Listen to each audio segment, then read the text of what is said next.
All right, well, this is the last installment of the building the Dirty Donny custom van. As you can see, it's pretty much finished, and I'm pretty happy with the results. Although I didn't really get to use the graphics that I wanted to. Some of them, my decals broke up.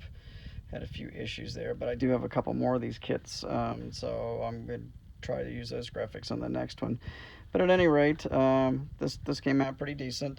This paint job is House of Colors Automotive Urethane, candy blue, teal, and green faded out, and then I use the kit decals, of course. These are not the kit rims and tires. I used some aftermarket resin rims because I wanted some deep dish Kragers. These are resin, and then I airbrushed those with some chrome paint. I did use pretty much all the custom parts on this. I used the custom front end, and used the wing, used the side exhaust pieces that go in your lower quarters there. The interior is not much to this. I did white bucket seats with some metal flake on those as well, so they're kind of white sparkly like the old white sparkle vinyl. Did the same on the steering wheel. I did use the rear louvers and the tire cover with the Evil Wizard decal on it. And I found the trailer hitch in there. I have a little teardrop trailer I'm thinking of airbrushing up to match this thing. So I went on and put the hitch on. And just flip it over. And the body, the chassis is all done in Orion Silver. It's a flake base coat that House of Color uses. That's actually what this whole thing was done with before the candy was shot over. And then I went on and did a fade job on the chassis as well, and did the candy green on the engine block and on the rim backs.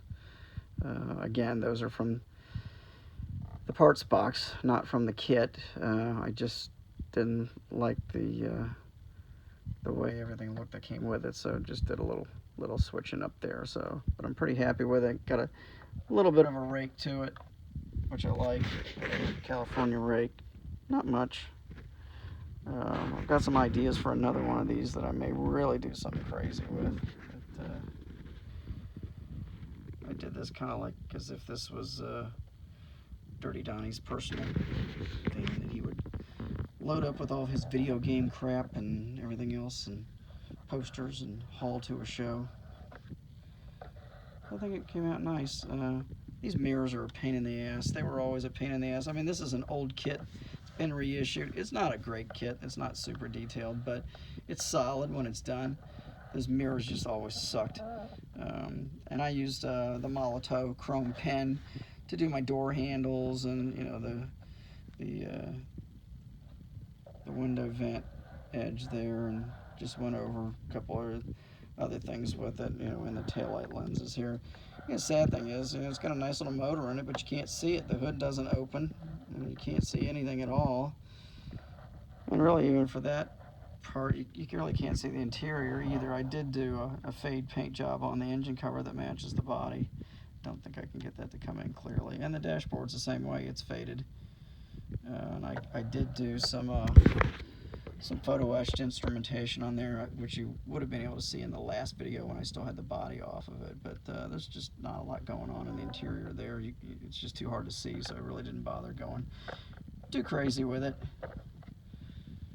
That's about it. This one's done in the wrapper. So we will move on to the next project. I will undoubtedly do another one of these in a completely different paint scheme, but I do like the look of it, and hope you guys enjoyed the build videos, and that's it. Get one yourself. Go for it.